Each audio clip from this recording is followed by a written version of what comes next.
Padahal ini satu kalimat yang bahkan Rasulullah tidak mengajarkan, dan Rasulullah bahkan iskal. Kenapa ada kalimat itu?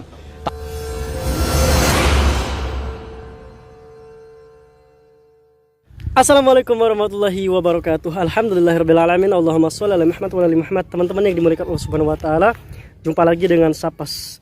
Pada kesempatan kali ini kita akan membahas video tentang Gus Baha mengatakan bahwa jika setiap apa saja yang tidak pernah dilakukan oleh Rasulullah adalah bid'ah dan itu dilarang, maka realitanya tidak demikian. Kemudian beliau mengutip sebuah risalah. Ada seorang sahabat yang sholat bersama Rasul Shallallahu Alaihi Wasallam.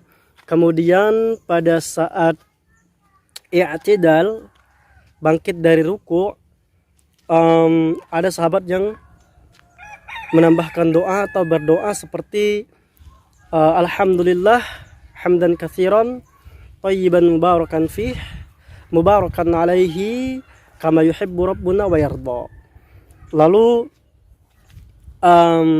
Rasul Shallallahu Alaihi Wasallam setelah sholat bersabda kepada para sahabat Nabi Shallallahu Alaihi Wasallam mengatakan, siapa tadi yang baca doa ini? Sampai 3 kali diulang oleh Rasul Shallallahu Alaihi Wasallam. Nah, intinya Rasul mengatakan di dalam hadis itu bahwa kamu berdoa seperti itu, tahu nggak fadilahnya? Para malaikat berebut untuk mencatat kebaikan atau setiap kalimat dari doa itu.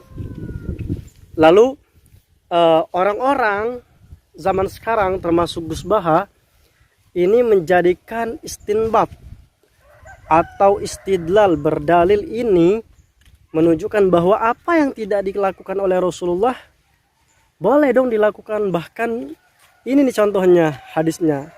Teman-teman yang dimuliakan Allah Subhanahu wa taala, hadis ini ketika saya baca kemudian saya perkuat pembahasannya, saya menghubungi Syekh dari Yaman, terus lagi saya menghubungi Syekh dari Arab Saudi. Dua Syekh yang saya hubungi membenarkan hadis itu berdasarkan riwayat yang tertulis dan pemahaman para ulama tentang hadis itu. Nah, saya perlihatkan chat saya ke mereka ini. Bismillah. Ya Ustaz Al-Karim, عندي سؤال عن هذا الدعاء بعد الركوع. هل هذا الدعاء فعلا ليس عند رسول صلى الله عليه وسلم وإنما من كلام صحابة النبي صلى الله عليه وسلم؟ هل الرسول لا يدعو بهذا الدعاء من قبل بعد أن قاله الرجل ثم قاله الرسول؟ هل هذا مثل هذا يا شيخ؟ وعليكم السلام ورحمة الله وبركاته. نحن لا يهمنا هل كان الرسول يقول قبله أو لا. الذي يهمنا والمهم لنا أن الرسول أقر هذا الدعاء فلما أقره أصبح سنة عن رسول الله. Nah, teman-teman yang dimuliakan Allah Subhanahu wa taala, inti pokok permasalahannya di sini adalah garis besarnya, apakah benar setiap yang tidak dilakukan atau dikerjakan oleh Rasul Shallallahu Alaihi Wasallam maka itu boleh dikerjakan? Oke, poinnya adalah istinbat dengan hadis yang barusan. Jadi teman-teman yang dimuliakan Allah Subhanahu wa taala, setelah dirinci-rinci, setelah diteliti, ternyata hadis itu menunjukkan bahwa ini bukan bid'ah yang dilakukan oleh sahabat, dikarenakan Rasul Shallallahu Alaihi Wasallam aqarra ala dzalik. Artinya Rasul Shallallahu Alaihi Wasallam mentakrir, ya, memvalidasi ini adalah suatu kebaikan. Itu di zaman Rasul, teman-teman yang dimuliakan Allah Subhanahu wa taala. Jadi ada yang langsung memvalidasi atau memverifikasi amalan itu, sehingga ketika sudah diucapkan oleh orang otomatis itu bukan lagi hal yang dibuat, akan tetapi sudah berubah menjadi sebuah sunnah karena langsung ditakrir oleh Rasul Shallallahu Alaihi Wasallam.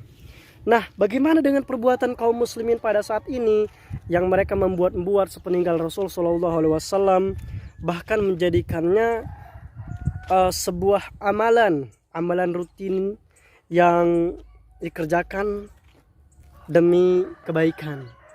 Tujuannya sih baik, niatnya baik, tapi teman-teman yang dimuliakan Allah Subhanahu wa taala, ketika kita memahami hadis itu tidak bisa kita langsung menstempelkan hadis itu dengan satu perkara atau dengan satu amalan sehingga membuat orang akan bingung. Oh, berarti kalau kita buat amalan baru boleh dong. Kan di zaman Rasul Sallallahu Alaihi Wasallam segala sesuatu yang tidak dilakukan oleh Rasul boleh, diperbolehkan. Buktinya ini, para sahabat membaca doa ketika habis ruku, membaca doa ini, dan ini diverifikasi oleh Nabi Shallallahu Alaihi Wasallam menjadi sebuah amalan. Nah, tahu nggak teman-teman yang dimuliakan Allah Subhanahu Wa Taala, bahwa satu amalan itu terikat dengan amalan yang lain. Begitupun dengan hadis itu terikat dengan hadis yang lain.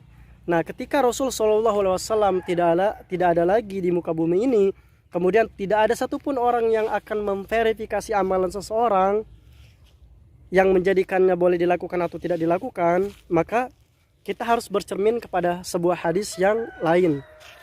Contoh hadisnya diantaranya adalah man amila amalan laisa alaihi amruna fahuwa raddun. Kata Rasul Shallallahu Alaihi Wasallam, barang siapa di antara umat Rasul Shallallahu Alaihi Wasallam amila amalan, melakukan sebuah perbuatan, melakukan sebuah amalan, melakukan sebuah ritual, melakukan sebuah perayaan, laisa alaihi amruna, yang tidak ada syariatnya, tidak ada perintahnya dari kami, fahuwa raddun, kata Rasul Shallallahu Alaihi Wasallam, maka amalan itu, perayaan itu, ritual itu tertolak, kata Rasul Shallallahu Alaihi Wasallam. Jadi ketika Rasul Shallallahu Alaihi Wasallam memberikan sebuah pelajaran kepada umat Islam, kepada para sahabatnya ketika itu, ketika ada yang melakukan suatu hal kemudian Rasulullah membolehkan, bukan berarti kita boleh semaunya untuk membuat sebuah amalan, karena sepeninggal Rasul Shallallahu Alaihi Wasallam amalan kita itu tidak akan ada yang memverifikasi.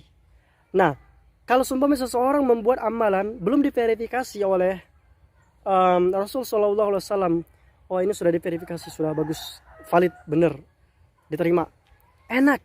Tapi kalau belum jelas amalannya, dan itu bahkan dirambu oleh Rasul Shallallahu Alaihi Wasallam agar kita tidak membuat amalan-amalan sepeninggal beliau, makanya Rasul Shallallahu Alaihi Wasallam memberikan hadis, man amila amalan laisa alaihi amruna fahuwa raddun.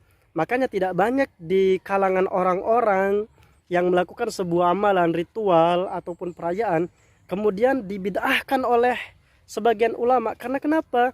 Karena bercermin dengan banyak hadis, bukan bercermin dengan satu hadis gitu, teman-teman yang dimuliakan Allah Subhanahu wa taala. Sehingga dapat kita simpulkan, teman-teman yang dimuliakan Allah Subhanahu wa taala, bahwa ajaran Islam yang dibawa oleh Rasul sallallahu alaihi wasallam ini sangatlah sempurna. Nah, kesempurnaan ini ditutup oleh Al-Qur'an. Ketika Al-Qur'an sudah memberikan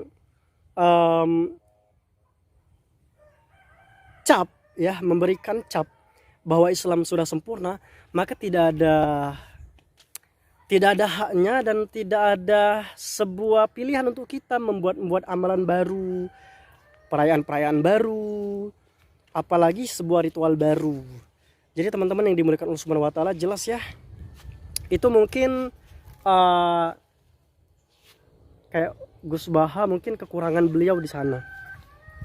Beliau memberikan ruang kepada orang-orang untuk membenarkan sesuatu yang baru.